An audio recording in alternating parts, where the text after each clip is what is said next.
Hello friends, Akshaya Tritiya आ रही है।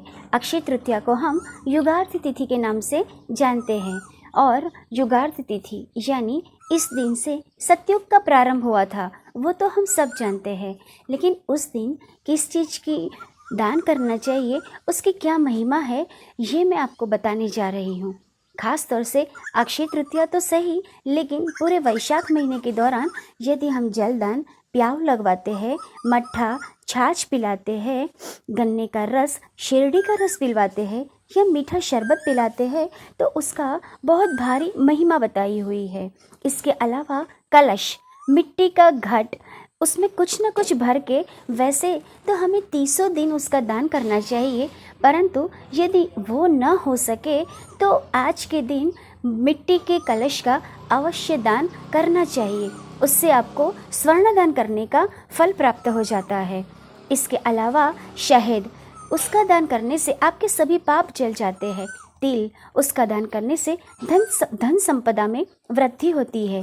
गन्ने का रस का दान करने से आपके पितृ तृप्त होते हैं। इसके अलावा आपको पंखे का दान करना है। इससे स्किन डिसीज नहीं होते, चमड़ी के रोग नहीं होते हैं। कपूर, उसका दान करना चाहिए। अति भारी महिमा तो गौ माता के दान और नांदिया के दान की है। इससे इन सब में भी सबसे ऊपर जलदान की महिमा है। जलदान करने से श्री गया जी में 16 दिन श्राद्ध करने से हमारे पुरखे तृप्त होते हैं। वो ही पुरखे हम वैशाख महीने में यदि जलदान करते हैं तो हमारे पुरखे तृप्त हो जाते हैं, वो खुश हो जाते हैं।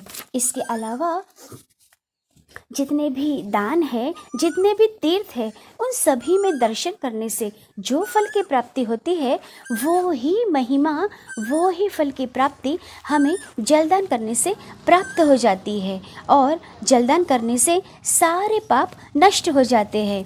तो जलदान की ये इतनी अति भारी महिमा है। इसके अलावा बेलपत्र की उत्पत्ति ही अक्षय तृतीया के दिन हुई थी। काशी में कपाल क्षेत्र में इसकी उत्पत्ति हुई थी। तो इस दिन बेलपत्र के दान की अति भारी विशेष महिमा है। इसके साथ आप तुलसी पत्र का भी आप दान करते हैं तो उससे भी आपको भारी महिमा बताई हुई है। इन सब में आप कुछ न कुछ जो बन सके उन चीज़ का दान कर सकते हैं। तो दोस्तों, जानकारी यदि आपको अच्छी लगी हो तो मेरे चैनल को लाइक, शेयर और सब्सक्राइब करना ना भूलें।